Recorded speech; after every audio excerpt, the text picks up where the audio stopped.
നമസ്കാരം. ഇൻഫിനിറ്റ് സ്റ്റോറീസിന്റെ പുതിയൊരു അധ്യായത്തിലേക്ക് എല്ലാവർക്കും സ്വാഗതം. കർക്കിടക മാസം എന്ന് പറയുന്നത് പിതൃക്കന്മാരുടെ മാസമാണ്. കർക്കിടക മാസത്തിൽ നമ്മളാക്കി തീർത്ത നമ്മുടെ പൂർവികർ, നമ്മുടെ പിതൃക്കന്മാർ സ്വർഗവാതിൽ മലർക്ക തുറന്ന് നമ്മളെ കാണാനായി നമ്മളുടെ ഓരോരുത്തരുടെയും വീട്ടിലേക്ക് വരുമെന്നാണ് സങ്കല്പം. കർക്കിടകം 1 മുതൽ കർക്കിടക വാവ് വരെയുള്ള ദിവസങ്ങൾ പിതൃക്കന്മാരുടെ സാന്നിധ്യം നമ്മുടെ വീട്ടിലുണ്ടാവുമെന്നാണ് പറയുന്നത്. നമ്മളെ അനുഗ്രഹിക്കാനും നമുക്ക് എല്ലാ നന്മകൾ നൽകാനും നമ്മളെ കാണാനുമായി പിതൃക്കന്മാരുടെ സാന്നിധ്യം വീട്ടിലുണ്ടാവുന്ന ദിവസം.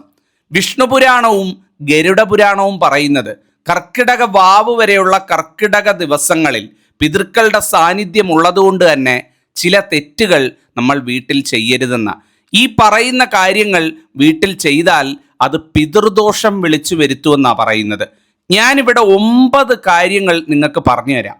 ഈ 9 കാര്യങ്ങളിൽ അറിഞ്ഞോ അറിയാതെയോ ഒരെണ്ണമെങ്കിലും ഈ നിങ്ങളുടെ വീട്ടിൽ ചെയ്യുന്നുണ്ട്, ഈ വാവ് അടുത്ത് നിൽക്കുന്ന സമയത്ത് ചെയ്യുന്നുണ്ടെങ്കിൽ ഒഴിവാക്കണം കേട്ടോ. അതിൽ പരം ഒരു ദോഷം വരാനില്ല. പിതൃദോഷം എന്ന് പറഞ്ഞാൽ നിങ്ങൾക്കും നിങ്ങളുടെ മക്കൾക്കും അതിൻ്റെ ദോഷം ഏൽക്കും എന്നുള്ളതാണ്. ഒരു കാരണവശാലും വാവ് കഴിയുന്നത് വരെ, വാവ് അടുത്ത് നിൽക്കുന്ന പിതൃക്കർ നമ്മളുടെ വീട്ടിലുള്ള ഈ സമയത്ത് ഒരു കാരണവശാലും ഈ ദോഷം വിളിച്ചു വരുത്തുന്ന കാര്യങ്ങൾ വീട്ടിൽ ചെയ്യരുത്. കാലൻ്റെ ദൃഷ്ടി പതിഞ്ഞു എന്നുള്ള രീതിയിൽ ദോഷം വരുന്ന കാര്യങ്ങളാണ് ഈ പറയാൻ പോകുന്നത്. അപ്പം ദീർഘിപ്പിക്കുന്നില്ല, ഞാൻ 9 കാര്യവും പറയാം, കേട്ടു നോക്കൂ. ഒരെണ്ണമെങ്കിലും ആരെങ്കിലും അറിയാതെ വീട്ടിൽ ചെയ്യുന്നുണ്ട് എന്നുണ്ടെങ്കിൽ ഉടൻ തന്നെ അത് നിർത്തുക, ദോഷം വിളിച്ചു വരുത്താതിരിക്കുക, നന്നായി മുന്നോട്ട് പോകട്ടെ. ദീർഘിപ്പിക്കുന്നില്ല, ഒന്നൊന്നായിട്ട് പറയാം. ഒന്നാമത്തെ കാര്യം എന്ന് പറയുന്നത്, ഈ കർക്കിടക വാവ് കഴിയുന്നത് വരെ യാതൊരു കാരണവശാലും ഈ കർക്കിടക മാസത്തിൽ നിങ്ങളുടെ പൂർവികരായിട്ടുള്ള മൺമറഞ്ഞു പോയ മരിച്ചുപോയ ആളുകളുടെ വസ്ത്രങ്ങൾ, ചെരുപ്പ്, ആഭരണം, അവരുപയോഗിച്ചിരുന്ന വസ്തുക്കൾ ഇതൊന്നും എടുത്ത് വിൽക്കാനോ കൊടുക്കാനോ ദാനമായിട്ട് കൊടുക്കാനോ മറ്റൊരു വീട്ടിലേക്ക് മാറ്റാനോ പാടില്ല എന്നുള്ളതാണ്. അവർ ജീവിച്ച് മൺമറഞ്ഞു പോയ നിങ്ങളുടെ വീട്ടിൽ അവരുടെ വസ്തുക്കൾ ഇരിപ്പുണ്ട് എന്നുണ്ടെങ്കിൽ വാവ് കഴിയുന്നത് വരെ അത് കൊടുക്കൽ വാങ്ങലുകളോ കൈമാറ്റം ചെയ്യലോ ചെയ്യാൻ പാടില്ല എന്ന് സാരം. അത് വീട്ടിൽ തന്നെ വെച്ചേക്കണം കേട്ടോ. വലിയ ദോഷമുള്ള കാര്യമാണ്. ചിലർ പല സാധനങ്ങളും ചിലപ്പം മൺമറഞ്ഞു പോയവരുടെ ആയിരിക്കും, ഓർക്കാപ്പുറത്ത് ചിലപ്പോൾ കർക്കിടകത്തിലായിരിക്കും വീടൊക്കെ ഒന്ന് വൃത്തിയാക്കി ഒരു ചിങ്ങത്തിനെ വരവേൽക്കാനുള്ള ഒരു ഒരുക്കങ്ങളുടെ പുറത്തായിരിക്കും ചിലപ്പോൾ എടുത്ത് കൊടുത്തു കളയും, അല്ലെങ്കിൽ ചിലപ്പം ക്ലീൻ ചെയ്യുന്ന വഴിക്ക് എടുത്ത് കത്തിച്ച് കളയുകയൊക്കെ ചെയ്യും. ഒരു കാരണവശാലും ഈ കർക്കിടക വാവ് കഴിയുന്നത് വരെയുള്ള സമയം ഒന്നുകിൽ നിങ്ങൾ ചെയ്യണമായിരുന്നെങ്കിൽ അതിന് മുന്നേ ചെയ്യണമായിരുന്നു. കർക്കിടകം പിറക്കും മുമ്പ് എടുത്ത് കളയുന്നതിൽ ഒരു പ്രശ്നവുമില്ല. അല്ലെങ്കിൽ ഇത് കഴിഞ്ഞിട്ട്, വാവെല്ലാം കഴിഞ്ഞിട്ട് വേണം അത് ചെയ്യാനായിട്ട്. വാവ് കഴിയുന്നത് വരെ യാതൊരു കാരണവശാലും അത്തരത്തിൽ കളയാനോ കൈമാറ്റം ചെയ്യാനോ പാടില്ല. പിതൃക്കരുടെ സാന്നിധ്യമുള്ള വാവെടുത്തിരിക്കുന്ന സമയത്തിലൂടെയാണ് നമ്മൾ കടന്നു പോകുന്നത്. അത് തീർച്ചയായിട്ടും പിതൃകോപം വിളിച്ചു വരുത്തുന്നതാണ്. എല്ലാവരും ശ്രദ്ധിക്കണം. വീട്ടിൽ അത്തരത്തിൽ എന്തെങ്കിലും കൈമാറ്റങ്ങളോ കൊടുക്കൽ വാങ്ങലുകളോ വിൽപ്പനയോ ഒക്കെ നടത്തുന്നുണ്ടെങ്കിൽ ശ്രദ്ധിക്കുക. ഇതാണ് ഒന്നാമത്തെ കാര്യം. രണ്ടാമത്തെ കാര്യം എന്ന് പറയുന്നത്, ഈ ചിത്രങ്ങളിൽ കാണിച്ചിട്ടുള്ള ചെടിയാണ് ചെറുള എന്ന് പറയുന്നത്. ഇതിനെ യമപുഷ്പം എന്നാണ് വിളിക്കുന്നത്. യമപുഷ്പം. ഇത് നിങ്ങളുടെ ആരുടെയെങ്കിലും വീട്ടിലോ പരിസരത്തോ വളർന്നു നിൽക്കുന്നുണ്ടോ എന്ന് നോക്കണം കേട്ടോ. ഈ കർക്കിടകത്തിൽ ഇത് വാവ് ബലി പൂജയ്ക്കൊക്കെ ഉപയോഗിക്കുന്ന പുഷ്പമാണ്. ബലിയിടുന്നവർക്കൊക്കെ അറിയാം. ചെറുള ഈ വാവ് പൂജയ്ക്ക് ഉപയോഗിക്കുന്ന പുഷ്പം കൂടാണ്. കാലൻ്റെ പുഷ്പം എന്നാണ് ഈ പുഷ്പത്തെ പറയുന്നത്. കാലൻ്റെ പുഷ്പം എന്നാണ് ചെറുളെ പറയുന്നത്. ഇത് നിങ്ങളുടെ ആരുടെയെങ്കിലും വീട്ടിലോ പരിസരത്തോ വളർന്നു നിന്നാൽ ഈ കർക്കിടക മാസത്തിൽ ഇത് പിഴുതു കളയാൻ പാടില്ല എന്നുള്ളതാണ്. ചെറുളയുടെ ഏറ്റവും വലിയ പ്രത്യേകത എന്ന് പറയുന്നത്, കർക്കിടക മാസത്തിൽ വീട്ടിലോ പരിസരത്തോ വളർന്നാൽ ഐശ്വര്യവും, കർക്കിടകമല്ലാത്ത മാസങ്ങളിൽ വീട്ടിലോ പരിസരത്തോ വളർന്നാൽ ദോഷവുമായിട്ട് വരുന്ന സസ്യമാണ്. കർക്കിടകത്തിൽ ഇത് വീട്ടിൽ നിൽക്കുന്നുണ്ടെങ്കിൽ പിഴാം. എപ്പോഴാണെന്ന് വെച്ച് കഴിഞ്ഞാൽ അത് പിഴുതു മാറ്റുന്നതിൽ തെറ്റില്ല. എപ്പോഴാണെന്ന് വെച്ചാൽ അത് നിങ്ങൾ പിതൃപൂജയ്ക്ക് വേണ്ടിയിട്ട് ഉപയോഗിക്കാൻ കൊടുക്കുകയാണെങ്കിൽ, ക്ഷേത്രാവശ്യങ്ങൾക്കായിട്ട് അല്ലെങ്കിൽ പിതൃപൂജ നടക്കുന്നിടത്ത് ഉള്ള ആവശ്യങ്ങൾക്കായിട്ട് ഈ ചെറുള കൊടുക്കുകയാണെന്നുണ്ടെങ്കിൽ നിങ്ങളത് പിഴുന്നതിലോ ഇറുക്കുന്നതിലോ തെറ്റില്ല എന്നുള്ളതാണ്. അല്ലാതെ ഒരിക്കലും ഇത് വെട്ടിക്കൂട്ടി കത്തിക്കാനോ പറമ്പും തൊടിയും വൃത്തിയാക്കുന്നതിൻ്റെ ഭാഗമായിട്ട് വാവ് കഴിയുന്നത് വരെയുള്ള സമയം ഈ ചെറുള പറിച്ചു കളയാൻ പാടില്ല എന്നുള്ളതാണ്. കാലൻ്റെ ദൃഷ്ടി പതിയുമെന്നാണ് പറയുന്നത്. ഏറ്റവും ദോഷമായിട്ടുള്ള കാര്യമാണ്. വീട്ടിലോ പരിസരത്തോ നോക്കുക. ചെറുള വളർന്നു നിൽക്കുന്നുണ്ട് എന്നുണ്ടെങ്കിൽ ഈ കർക്കിടകത്തിൽ അത് ഐശ്വര്യമാണ്. പിഴുതു കളഞ്ഞാൽ അത് നിങ്ങളുടെ കഷ്ടകാലത്തെ ക്ഷണിച്ചു വരുത്തുന്നതിന് തുല്യവുമായിട്ടുള്ള കാര്യമാണ്. ഇതാണ് രണ്ടാമത്തെ കാര്യം എന്ന് പറയുന്നത്. മൂന്നാമത്തെ കാര്യം എന്ന് പറയുന്നത് ലോഹനിർമ്മിതമായിട്ടുള്ള വസ്തുക്കൾ വാവ് കഴിയുന്നത് വരെ വിൽക്കാനോ വാങ്ങാനോ പാടില്ല കേട്ടോ. വ്യവസായ സ്ഥാപനങ്ങൾ നടത്തുന്നവരോടല്ല ഞാൻ പറയുന്നത്, നിങ്ങളുടെ വീട്ടിലുള്ള കാര്യമാണ് പറയുന്നത്. വീട്ടിലേക്ക് പുതുതായിട്ട് ലോഹനിർമ്മിതമായിട്ടുള്ള ഉപകരണങ്ങൾ, ആയുധങ്ങൾ, പാത്രങ്ങൾ, പ്രത്യേകിച്ചും വാവിൻ്റെ 7 ദിവസം മുമ്പുള്ള ദിവസങ്ങൾ ഒരു കാരണവശാലും അത്തരം കാര്യങ്ങൾ വാങ്ങിക്കൊണ്ടുവരാൻ ഉചിതമല്ല എന്നുള്ളതാണ്. ദോഷമായിട്ടുള്ള കാര്യമാണ്. പാത്രങ്ങൾ, ആയുധങ്ങൾ, വീട്ടിലേക്ക് വേണ്ട ഉപകരണങ്ങൾ, ഇതൊക്കെ വാവിന്, പ്രത്യേകിച്ചും വാവിൻ്റെ 7 ദിവസം മുന്നേ ഉള്ള ദിവസങ്ങൾ ഒരു കാരണവശാലും അത്തരത്തിൽ വാങ്ങിക്കൊണ്ടുവരാൻ പാടുള്ളതല്ല. ദോഷമായിട്ടുള്ള സമയമാണ്. ഒന്നുകിൽ നേരത്തെ കൂട്ടി വാങ്ങി വെക്കുക, അല്ലെന്നുണ്ടെങ്കിൽ വാവ് കഴിഞ്ഞിട്ട് വാങ്ങുക എന്നുള്ളതാണ്. ഇതാണ് മൂന്നാമത്തെ കാര്യം. നാലാമത്തേത് എന്ന് പറയുന്നത് പിതൃചിത്രങ്ങൾ നിങ്ങളുടെ വീട്ടിൽ വെച്ചിട്ടുണ്ട് എന്നുണ്ടെങ്കിൽ, നിങ്ങളുടെ അച്ഛൻ അപ്പൂപ്പന്മാരുടെ അല്ലെങ്കിൽ മുത്തശ്ശൻ്റെ ഒക്കെ ചിത്രങ്ങൾ, മൺമറഞ്ഞു പോയവരുടെ ചിത്രങ്ങൾ വീട്ടിൽ വെച്ചിട്ടുണ്ട് എന്നുണ്ടെങ്കിൽ യാതൊരു കാരണവശാലും വാവിന് മുമ്പ് അത് പൊടി പിടിച്ചിരിക്കാൻ പാടില്ല. ഈ ദിവസങ്ങളിലൊന്നും, പ്രത്യേകിച്ച് കർക്കിടകം തുടങ്ങുന്നതിന് മുമ്പ് ചെയ്യേണ്ടുന്നതാണത്. ഈ ഒരു കർക്കിടക മാസത്തിൽ ഒരു കാരണവശാലും, പ്രത്യേകിച്ചും വാവ് കഴിയുന്നത് വരെയുള്ള ദിവസങ്ങൾ ഒരു കാരണവശാലും മാറാല പിടിച്ചിരിക്കാൻ പാടില്ല എന്നുള്ളതാണ്. വെച്ചില്ലെങ്കിൽ വെച്ചില്ല എന്നേ ഉള്ളൂ. ചിത്രങ്ങൾ വെക്കുകയാണ്, പിതൃക്കന്മാരുടെ, മുത്തശ്ശിയുടെയൊക്കെ സ്നേഹത്തിൻ്റെ പുറത്ത് വെക്കുകയാണ് എന്നുണ്ടെങ്കിൽ അത് ഭംഗിയായിട്ട് തുടച്ച് വൃത്തിയാക്കി വെക്കുക, അല്ലെ അത് പൊട്ടിയും പൊളിഞ്ഞും ഇരിക്കാതെ വൃത്തിയാക്കി വെക്കുക എന്നുള്ളത് ഏറ്റവും പ്രധാനപ്പെട്ട കാര്യമാണ്. അത്തരത്തിൽ പൊട്ടിയതും കീറിയതും നശിച്ചതും പൊടി പിടിച്ചതും മാറാല പിടിച്ചതുമായിട്ടുള്ള പിതൃചിത്രങ്ങൾ ഏത് വീട്ടിലാണോ ഈ വാവ് എടുത്തിരിക്കുന്ന സമയത്തുള്ളത്, കൃത്യമായിട്ട് ഞാൻ പറയുന്നു, ആ വീട് മുടിഞ്ഞ ചരിത്രമേ ഉള്ളൂ. ഒരു രീതിയിലും ഗതി പിടിക്കത്തില്ല, സർവനാശമായിരിക്കും ഫലം എന്ന് പറയുന്നത്. വളരെയധികം ശ്രദ്ധിക്കേണ്ട ഒരു കാര്യമാണ്. യാതൊരു കാരണവശാലും പിതൃചിത്രങ്ങൾ മാറാല പിടിച്ചോ പൊടി പിടിച്ചോ അഴുക്ക് പിടിച്ചോ പൊട്ടിയോ ചില്ല് വിണ്ടോ ഒന്നും ഇരിക്കാൻ പാടില്ല എന്നുള്ളതാണ്. എല്ലാവരും ഒന്ന് ശ്രദ്ധിച്ചോണം കേട്ടോ. ഇപ്പം തന്നെ ഒന്ന് നോക്കണേ എല്ലാവരും. വീട്ടിൽ അച്ഛനപ്പന്മാരുടെ ഫോട്ടോ ഉണ്ടോ ഒന്ന് തുടച്ച് വൃത്തിയാക്കി വെക്കണേ. ഏറ്റവും പ്രധാനപ്പെട്ട കാര്യമാണ്. ഇതാണ് നാലാമത്തെ കാര്യം എന്ന് പറയുന്നത്. അടുത്തത് അഞ്ചാമത്തെ കാര്യം എന്ന് പറയുന്നത് യാതൊരു കാരണവശാലും കർക്കിടക വാവ് വരെയുള്ള ദിവസങ്ങൾ, കർക്കിടക 1 മുതൽ കർക്കിടക വാവ് വരെയുള്ള ദിവസങ്ങൾ വീട്ടിൽ നിലവിളക്ക് മുടക്കരുത് കേട്ടോ. ഞാൻ പറഞ്ഞില്ലേ, പിതൃക്കളുടെ സാന്നിധ്യമുള്ള ദിവസങ്ങളാണ്. ഈ ഒരു ദിവസങ്ങളിൽ വീട്ടിൽ നിലവിളക്ക് മുടക്കി വീട് അന്ധകാരത്തിൽ കിടക്കുക എന്ന് പറഞ്ഞാൽ ആ വീട് ക്ഷയിക്കുമെന്നാണ് പറയുന്നത്. ആ വീട്ടിലേക്ക് അനർത്ഥങ്ങൾ വരുമെന്നാണ് പറയുന്നത്. ആ വീട്ടിലെ ഓരോരുത്തരും ഒരു വഴിക്കിറങ്ങി പോകുന്നവരുടെ ഒക്കെ ജീവിതത്തിൽ അനർത്ഥങ്ങളും തടസ്സങ്ങളും പ്രശ്നങ്ങളും ദുഃഖങ്ങളും വരുമെന്നാണ് പറയുന്നത്.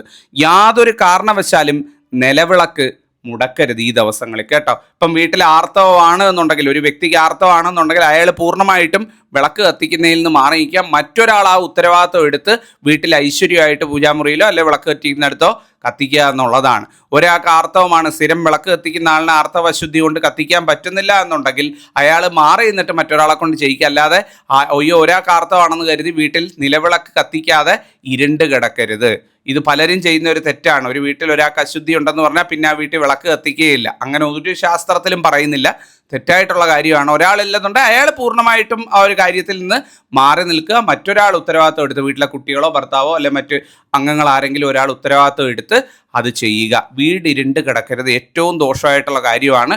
ഏത് വീടൊക്കെ ഈ വാവടുത്ത് നിൽക്കുന്ന സമയത്ത് ഇരുണ്ട് കിടപ്പുണ്ടോ ആ വീടൊക്കെ നശിച്ച ചരിത്രമേ ഉണ്ടായിട്ടുള്ളൂ എന്നുള്ളതാണ്.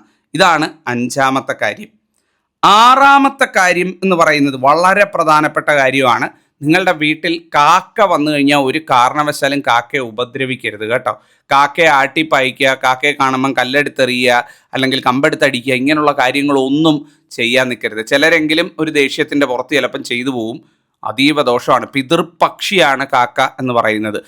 കാക്ക നമ്മളുടെ വീട്ടിൽ ഈ കർക്കിടകത്തിൽ വരുന്നതും ഭക്ഷണം സ്വീകരിക്കുന്നതും നമ്മളുടെ വീടിനെ ചുറ്റിപ്പറ്റി എപ്പോഴും കാക്കകൾ നിൽക്കുന്നതും ശുഭസൂചനയായിട്ട് കാണുന്ന ഒരു മാസം കൂടിയാണ് കർക്കിടക മാസം. ഒരു കാരണവശാലും കാക്കയെ ഉപദ്രവിക്കാൻ ഒരിട വരരുത്. കാക്കയെ കല്ലെടുത്തടിക്കുകയോ അല്ലെങ്കിൽ മറ്റു കാര്യങ്ങൾ ചെയ്യുകയോ ഒന്നും അരുത്. അത് ദോഷം വിളിച്ചു വരുത്തുന്ന കാര്യമാണ്. അത്തരത്തിൽ ചെയ്യുന്നവർക്ക് 2 ദോഷങ്ങൾ വരും. ഒന്ന് ശനിദോഷവും വരും, 2 പിതൃദോഷവും വരും. പിന്നെ കര കയറുന്ന ഒരു ലക്ഷണവും കാണത്തില്ല. ചെന്ന് തൊടുന്നതൊക്കെ പ്രശ്നങ്ങളായിരിക്കും. ജീവിതം കിടന്ന് വട്ടം കറങ്ങുന്ന അവസ്ഥയിലേക്ക് പോവുകയും ചെയ്യുന്നതാണ്. ഇതാണ് 6ാമത്തെ കാര്യം. 7ാമത്തെ കാര്യം എന്ന് പറയുന്നത് ഈ കർക്കിടക വാവ് കഴിയുന്നത് വരെ, കർക്കിടക 1 തൊട്ട് കർക്കിടക വാവ് കഴിയുന്നത് വരെ യാതൊരു കാരണവശാലും വീട്ടിൽ നിൽക്കുന്ന തുളസി ചെടി പിഴുതു മാറ്റരുത് എന്നുള്ളതാണ്. ഈശ്വര സാന്നിധ്യമുള്ള, ഭഗവാന്റെ സാന്നിധ്യമുള്ള ചെടിയാണ് തുളസി എന്ന് പറയുന്നത്.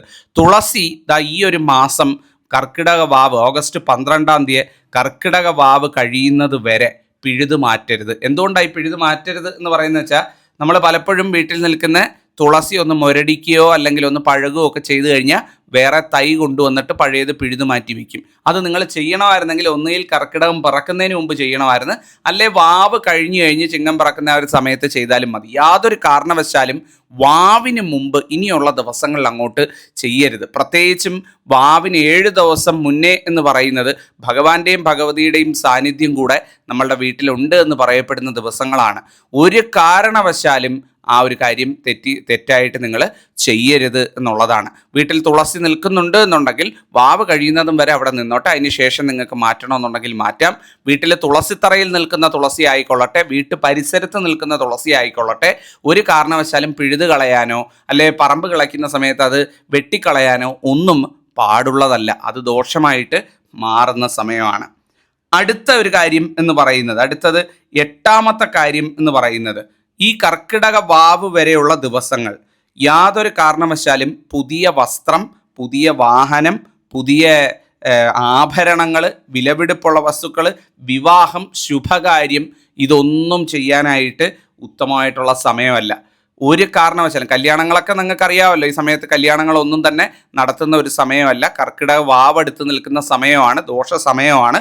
പുതിയ വസ്ത്രം, പുതിയ വാഹനം, വിവാഹം, ശുഭകാര്യങ്ങൾ, മംഗളകർമ്മങ്ങൾ, പാലുകാശൽ പോലെയുള്ള കാര്യങ്ങൾ, ഗൃഹപ്രവേശം ഇതൊന്നും ചെയ്യാനായിട്ട് ഉത്തമ മുഹൂർത്തം കിട്ടുന്ന സമയമല്ല വരുന്ന വാവ് വരെയുള്ള ഓഗസ്റ്റ് 12 വരെയുള്ള ദിവസങ്ങൾ എന്ന് പറയുന്നത്. ഇപ്പം എന്തെങ്കിലും ഒരു പുതിയ കാര്യം, പുതിയ സംരംഭമൊക്കെ തുടങ്ങണം, അല്ലെങ്കിൽ പുതിയൊരു വിലപിടിപ്പുള്ള വസ്തു ആഗ്രഹിച്ചിരുന്നത് വാങ്ങണം, പുതിയ ഏതെങ്കിലും കാര്യത്തിന് തുടക്കം കുറിക്കണം, അങ്ങനെയൊക്കെ ഉണ്ടെന്നുണ്ടെങ്കിൽ വാവ് കഴിയുന്നത് വരെ വെയിറ്റ് ചെയ്യുക.